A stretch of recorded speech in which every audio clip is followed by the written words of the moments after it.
Welcome to Cartoonist Kayfabe. My name is Jim Rugg. I'm Ed Piscor. Going to look at one of my early indie comics, one of my favorites. But first, Ed, what's new? Patreon.com/Ed Piscor is where I'm serializing my Red Room comic strips. Webcam murder for fun and profit, Jimmy. $3 gets you the complete archive. I put new strips up there every Tuesday. Issue 1 is completely available right now. And like I said, $3 gets you that archive. These things always fit differently depending on what we're showing. I feel like with Predator staring out from underneath, that's a pretty good fit. Yeah, look at those guts, man. Predator would do that to a guy he doesn't like. Rip out somebody's spine, even somebody he likes. My latest comic, Octobriana 1976, is available wherever comics are sold. You can get it at your local comic shop or online. It's also available digitally through my website, jimrugg.com, through Comixology. So if you're looking for the world's first blacklight comic, now's the time. You can get it wherever you get comics. Predator comics were huge when we were kids, man. I had a couple of friends that barely dabbled in comics, but the comics that they fucked with, Predator. Yeah, this was Predator was the first R-rated movie I ever saw in a theater. I went First Predator? Yeah, my buddy's dad took us, and dude, my mind expanded that day. What a great movie. You know what? It was perfect. You know, it was perfect in every way. I don't know how old I would have been, like, I don't know, 12, something like that. But it was right up my alley. It's G.I. Joe versus an alien monster. Like, come on. What could possibly be better? This was an early comic for me whenever I started buying and collecting comics. I found this probably randomly at like a flea market, but loved Predator. And how amazing is this cover? Yeah. You know, like the gradation of the sunset in the background and the full Predator figure standing there. In blue, against that that warm red. I was in love. Chris Warner's a beast, man. And when I was a little dude, I was fucking with Batman comics religiously. Every fucking month, man. And he did like a 10-year on Batman in the 80s when I was like 6 years old or some shit. I lost track of that dude, and it would be years later where I discovered that he was kicking it with his homeboy Mike Richardson, and they were making some comics magic. Black Cross, I think, was one of the gimmicks that he would do. His creator-owned joint. I also thought Predator was impossible to draw. Mm-hmm. So Chris Warner doing a great version of this character was just like the best comic book artist in the world to me for a while. So we see up there, it says 1989 or whatever. Yes. The heat for Predator in comics, as far as I could know, comes later. Maybe 4 years later when there's like more miniseries and stuff. There were Predator toys. I don't know if it coincided, was Predator 2 out at that time?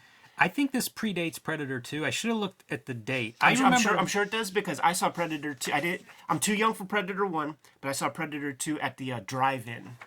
Look how great this is. We know that Predator hunts in the hot temperatures. So you have pretty good effect there of the sun and the yellow warm sky. But then like the logo's so great of like that mirage heat kind of waving effect. That's it. That is good. All that said, I fucking hate the color of Dark Horse comics like of this period. It's like so like of that time. You know, like when I see this, you could just show me any square and I would be like, oh yeah, that's a Dark Horse comic.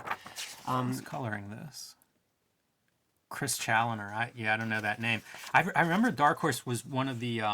they did not start with Photoshop in their coloring when they were doing digital. 89 is probably pre-digital coloring. I don't think they were doing the digital coloring then. I think the Predator vision effect is not too bad. Yeah, that's pretty cool. It's just a deep saturation. This was something I was super loved that. You know, this is just going to be a collection of panels, really, of just stuff that I really dug. You know, I hadn't read a lot of comics at this point, but what I read was mostly Marvel, DC, and this was just worlds better than your average pulling off the spinner rack on a New Comics Day. This was pretty impressive. I don't know what kind of distribution these comics got. But Now Comics would get newsstand distribution. Yeah. And you would get, their Terminator comics and their movie license comics. And they were largely shit. Right. But when you discover the Dark Horse stuff, Aliens, Predator, like that shit was fire, man. Yeah, and this followed Alien. Alien was a big hit, I think, for Dark Horse Comics. You know, and they very consciously kind of built a connection to LA and to the movie industry both ways, like sending Dark Horse properties that way and then also doing these licensed comics at a higher level than licensed comics were usually done. So Aliens came out before this. and was a big hit. And so I think they had their template of like how to do this. And I remember reading this and being like, they got to make a sequel because this character, the main character, is like Dutch's brother, Right. who's a cop. And so it's perfect. Like in my mind, it was like you could even have Schwarzenegger come back and play this guy. You know, they look the same. It'd be like his twin brother or whatever. It would be perfect. Set in the city. I was so disappointed in Predator 2 when it first came out. I like it now, but when it first came out, just because it wasn't this. In my mind, it was like, this is the story. This is what to do.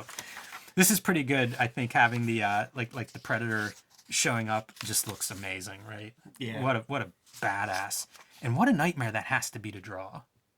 Oh yeah, like you drew a lot of Predators when you were a kid, right? I definitely did. I did, but not well. Yeah. And not moving around doing like You know- hand-to-hand combat with somebody. You know what we would all do to just try to make it work, man?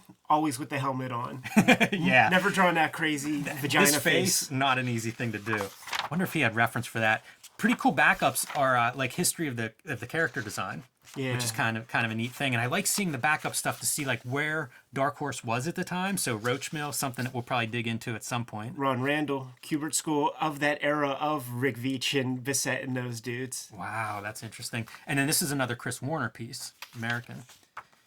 There's your aliens. You know, I'd mentioned Concrete, of course, one of Dark Horse's early breakout. Almost Flagship. Hellboy before Hellboy in certain ways. And they were doing early manga. I've never read Outlanders, but I have several of them. Right. And probably need to sit down and read them. Because, like, what do you pull? You know, like, this was one of the first English mangas that come over. The Abyss. Kaluta drawing The Abyss. Amazing. I had these and got rid of them. I don't remember being too impressed by them at the time, but that was the deal. Like, Dark Horse found, struck gold with Alien and then was going back to the well with some of these other I love titles. that. I love that magenta title and that green, man. These covers, man, are sharp. Probably part of their success. The Aliens covers, really good looking. They were trying. This was not a company that just had the license and sold on newsstands. Like Dark Horse needed these to work, and they put the effort in.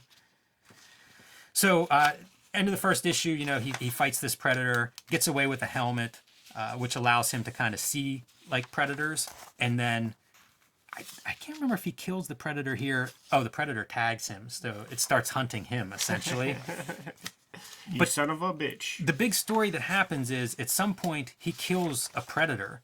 And whenever that happens, the government comes in like, you've really done it this time. It's great. It's so good if you love Predator. Goes back, they tell him a little bit about his brother and what happened. And he goes back and sees it. So this is from your Predator movie at the end, whenever the Predator kills himself. It's so good. And also, Chris Warner is doing Black Cross. Is like his... Does he ink Black Cross? Yeah. He writes it, draws it, everything. And it would run in Dark Horse Presents. And it's this. It's like jungle warfare. It's post-apocalyptic warfare, kind of like Mad Max, but with guns and not cars. So it's kind of the same flavor of this kind of, jungle...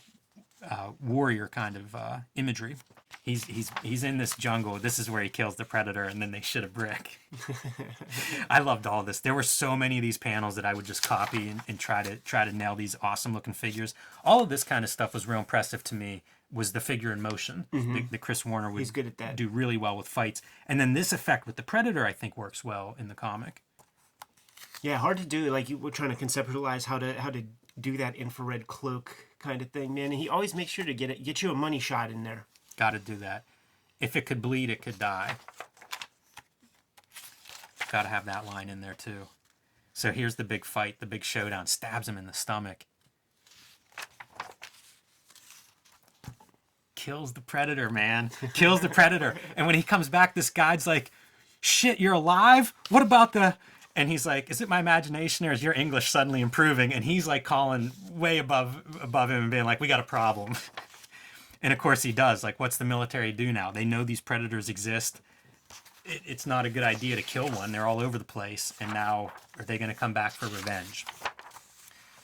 Cheval Noir is a good series that is what you would hope that heavy metal was. Like it's really good reprints of very top creators. Yeah, look at some of these names: Tardy, Droulet, Darrow, Bolin, Mobius, Dave Stevens. Yeah, you can find these in quarter bins, man, and just any issue you pick up, there's going to be good comics in there. That's a good tip for sure. I never hear anybody talk about that series. Basil Wolverton that they're reprinting. Beautiful. Interesting times for Dark Horse, at this point. I'm missing issue 3. I had the trade paperback of this, but this is one of those I got rid of the issues and then had to track them back down again. So be careful whenever you're pruning your collection, what you get rid of. Should let me know, man. I would have pulled out of issue 3. Well, we don't need to go through it, in Boom, detail. That's awesome. But he teams up. This is the gang leader from issue 1, who's a bunch of his gang was wiped out, and so his plan is we have to unite all these tough guys to fight this thing. And whenever they have the Predator, look, love this. I loved any of the gun stuff. That's the G.I. Joe piece of Predator. Right. So shoot him with a bazooka, yeah, that's a great idea. But they get these masks, and when you look at them, you can see like what the Predator sees, which is all the ships, and they're like, oh man, we're in trouble here. Yeah. There's like an army of these dudes that are almost indestructible out there. And so it just becomes like full-on war. With the gangs are joining up, the cops are joining up, all the weapons you can get, and it's like street warfare with the Predators. Ed, yeah, I know, what else can you put in a comic for 12-year-old me? Like, yes, thank you, Dark Horse, you made me a comic book. I appreciate it. Right. Here's the thing, though, with Predator and comics. There are older Predator comics than 1989, and before I started reading comics, really, I'd pick up an issue of Cracked or Mad Magazine if there was something that caught my attention, and there's a Predator comic in here. So I'm looking through this at the grocery store and falling in love with Bill Ray's version of the Predator team. I don't remember this character in it wearing the Full Metal Jacket, but Jesse Ventura looks good. Tweety Bird's part of the team. The guns are all like must-be photo reference guns. Love it. This is Bill Ray? Bill Ray artwork, Robert Loren Fleming on script. So it's not a long story, but going back and looking at dates, this is 1987. This is a couple of years before the Dark Horse Predator, and I realized, like, putting together my comics reading history, this is probably predates me buying comics. Right. These were my early comics, and I copied these just like I was copying comics, when I started buying those.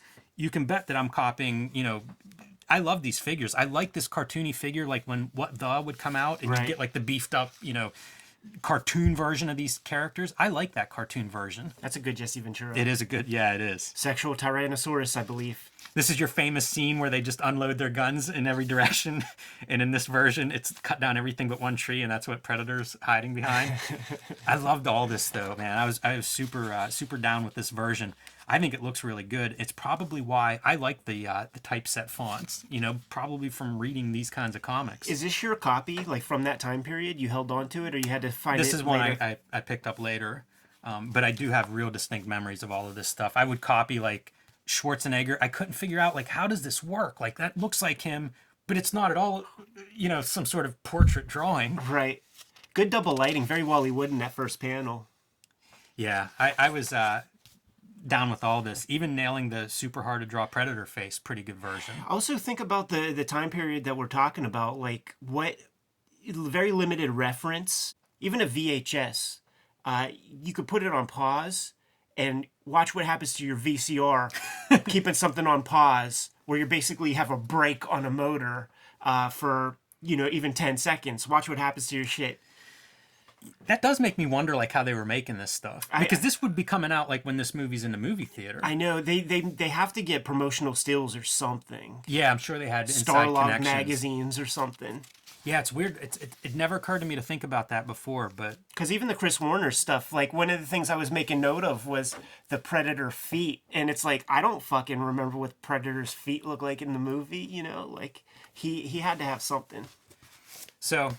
Predator, of course, goes on to be quite a franchise for Dark Horse, and now I guess Marvel owns Predator from their acquisition of 20th Century Fox. So I don't know what their plans are, but corporate Predator Comics. Yeah, that doesn't sound right. No, but these were pretty good, man, and they were early indie comics for me too, is the other gimmick, because then I started Dark Horse. Now I know what Dark Horse is. Right. And the one thing I tracked down after this was the Chris Warner Black Cross. And by which the way, I loved. Super smart of Dark Horse, because when it comes to the finite amount of shelf space, spinner rack space in your Piggly Wiggly, they're not going to get concrete comics in your Piggly Wiggly, man. You're going to get the stuff that people could recognize. And the first Dark Horse comics that would have penetrated a more mainstream possibility, where you could pick these things up would be these movie properties. Yeah, no doubt about it. And the one of the follow-ups from this Predator series, they get the Terminator license. Yeah. And guess who's really good at Arnold Schwarzenegger licensed comics? Galassi. Chris Warner drew the first one. Oh, did he? Yeah, the first 4-issue miniseries. But that is their template. You mentioned Paul Galassi doing Terminator. They would roll through amazing teams. Here's one that you all at home may be surprised to learn about. This is Evan Dorkin drawing Predator. I think he wrote a series, maybe. But Bloody Sands of Time, 2 issues. Doing the there's your Evan Dorkin Predator monster. Pretty good. Right before Madman. Or Mad Dog. Yes, Mad Dogs. A very different comic than Madman. So that's my take on Predator. Pretty influential comic for me, just because it opened the door to a lot of comics I had no idea existed. Very kayfabe worthy comic to look at, Jimmy. Get the heck out of here. Yep. Kayfabers, like, follow, subscribe to the YouTube channel. Hit the bell. We'll notify you when the next vids are available. Octobrion is in stores now and available digitally online. Comixology, Jim's website, etc. Patreon.com/EdPiskor is where I'm serializing my current comics project, Red Room. Issue 1 is up there right now, serializing new strips every Tuesday, and $3 will get you the archive. You can subscribe to the Cartoonist Kayfabe e-newsletter at the links below this video. You can find Cartoonist Kayfabe t-shirts and merchandise at the links below this video. Give them the marching orders, Jimmy. Read more comics.